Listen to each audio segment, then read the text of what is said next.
Happy Good Friday, everyone. Chris Lee from Southeastern 14 here to go over SEC baseball results from Thursday night. That would have been April the 6th.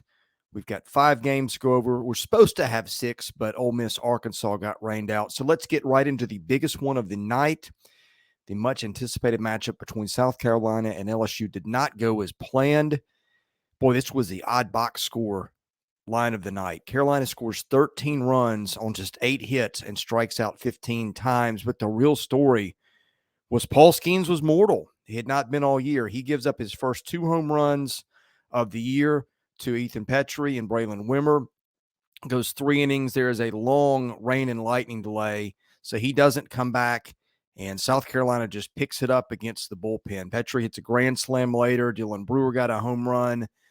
Micah Bucknam and Will Helmers for LSU combined to give up 10 runs. For South Carolina, it was kind of a bullpen night after Will Sanders, but the big story is Sanders, who'd been ineffective lately, gave Carolina 3 scoreless in his start. Of course, you had the lightning delay, and that probably prevented him from pitching any longer. But I think if you're Carolina, you take that. You not only get a lopsided win over LSU and its ace, but you get Will Sanders pitching well too, and that could be huge for Carolina down the stretch.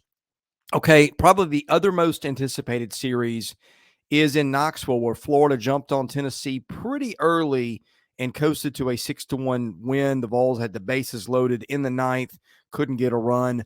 For Florida, the story, Brandon Sproat was good again. Sproat has not been good his last 2 starts, and he was a little bit wild. He walked 4, but he struck out 9 and allowed just 1 run in 5 2/3 innings, and Abner and Neely kept it scoreless from there. Florida, which has hit a ton of home runs, got them from Josh Rivera, BT Riopel, and Cade Curlin. For Tennessee, one of the ongoing stories is Chase Dolander. Just hasn't been that good this year. He's not been bad, but there's been a lot of 3 and 4 and 5 inning starts, it seems like. And in this one, he struggled. He allowed 3 runs in 4 innings. And again, that was the difference when the offense could not pick him up. So the Vols dropped to 4 and 6. And Florida's 8 and 2, but 4th in the East, which is just really weird. And speaking of which, I meant to pull up standings, so I'll do that now. You can see those after Thursday night's games. Okay, in the other Columbia, Vanderbilt wins a game with Missouri 7-6. Vanderbilt was coasting, and then Thomas Schultz gave up 4 runs, including a 3-run home run to Ty Wilmsmeyer. But the Maldonado brothers were probably the story in this one for Vanderbilt. Nick Maldonado comes in and shuts the door with an inning and 2/3 of scoreless relief, and his brother Chris, who's Vandy's DH, gets 2 hits and knocks in a couple of runs. Dylan Leach made a really curious decision at the end of the game. He leads off with a double off the wall and left, or actually he doesn't lead off. There's 2 outs. And the ball gets away from Calvin Hewitt, but it bounces right to center fielder Enrique Bradfield, who hits the cutoff man, who hits the third baseman in the glove. And, the rule is you never make the last out at third.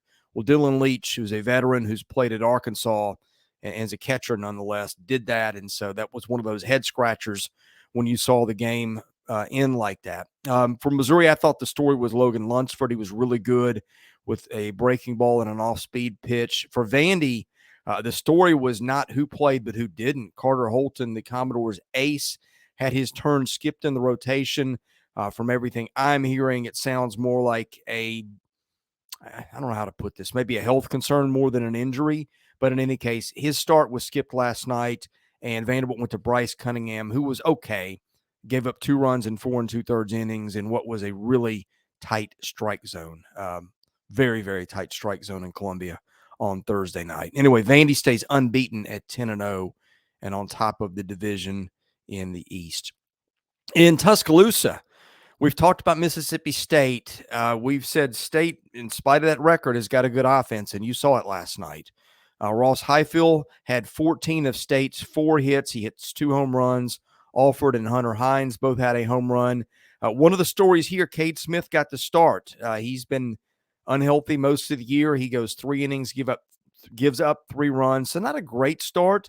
But what was the story here was the bullpen. State's has been awful, but Holcomb gives them 3 scoreless, and then Casey Hunt gives up 2 in 3 innings. So it was just enough as the bats were really going. For Alabama, one of the shockers was Hagan Banks, who's been untouchable. gave up his first runs this year. Garrett McMillan started for the Crimson Tide. I think that was his first start. He throws an inning and gives up 2 runs, and from what I was hearing, looked kind of rusty last night. He's barely pitched this year with a muscle strain, and of course, he's a pretty significant pro prospect. So you'd like to see Alabama get Garrett McMillan back to form. Jim Jarvis and William Hammond are both homered for Alabama.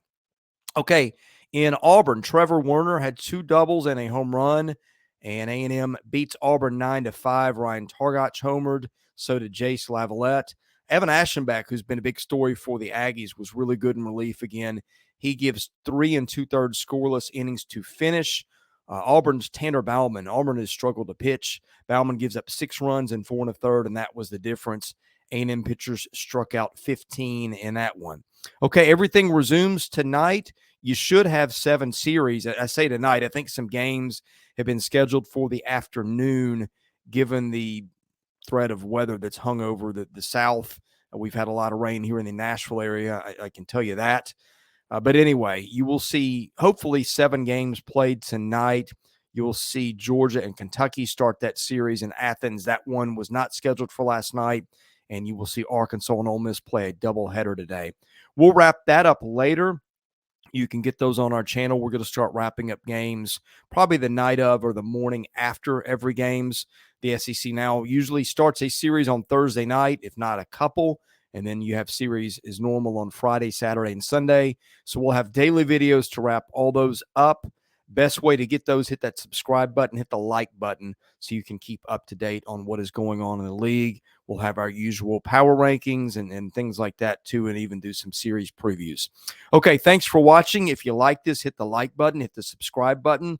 That helps us out. And thank you to our sponsor, Bearded Iris. I'm Chris Lee for Southeastern 14. Thanks for watching, and we will see you again soon.